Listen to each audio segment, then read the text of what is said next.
There's only me, myself, and I in English, but when it comes to Japanese first-person pronouns, the options are seemingly endless. So you're probably thinking, which I should I use? How you refer to yourself depends on the person you're talking to, situation, and context. In other words, it depends on how you want to present yourself.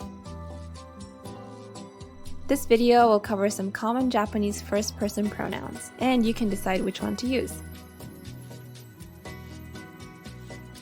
Watashi.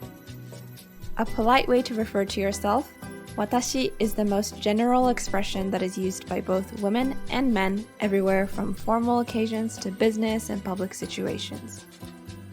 If you're not really close to the person you're talking to, this word would be your best bet to avoid any offense. In formal situations, watashi doesn't carry any gender nuances.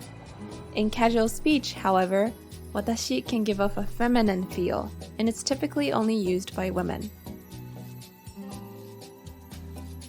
Watakushi. Watakushi is the more polite version of watashi, the most formal Japanese first-person pronoun. It's so outdated that it's not a part of modern textbooks. One of the only times we hear someone use watakushi is in official announcements, like when politicians hit the street for their campaigns, or when a big public figure apologizes due to a scandal. If you're not saying sorry or dwelling in super serious businesses, you can forget about watakushi entirely. Atashi. Atashi is not really a new type of pronoun. It's a shortened, more feminine pronoun that strains from watashi, so it's not used in written language. Instead, you'll only hear it in conversations among younger women and children who generally have trouble pronouncing W of watashi. Boku. Boku is an expression used by mostly men, originating from words like geboku, manservant, and koboku, public servant. This word's popularity began to spread among the younger generation as they'd use this to refer to themselves in a humble manner. In formal situations, most men use either watashi or boku.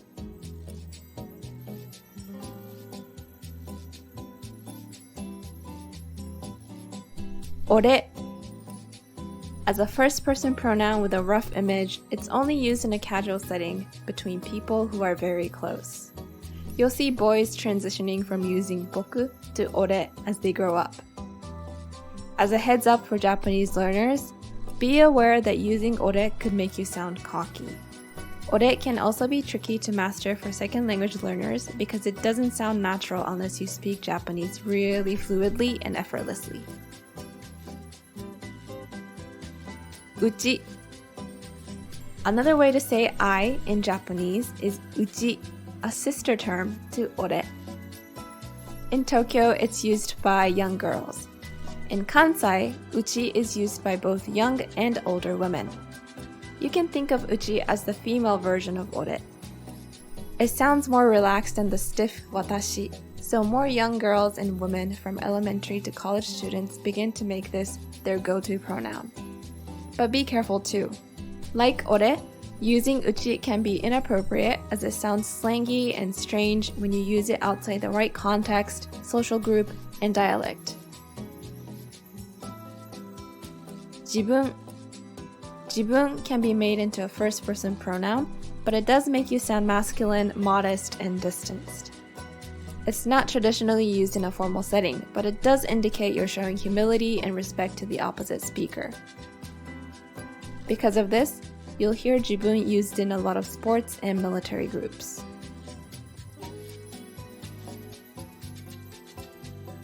If you grow up speaking English, it might sound weird to hear that a lot of children from Asian households use their own names to address themselves.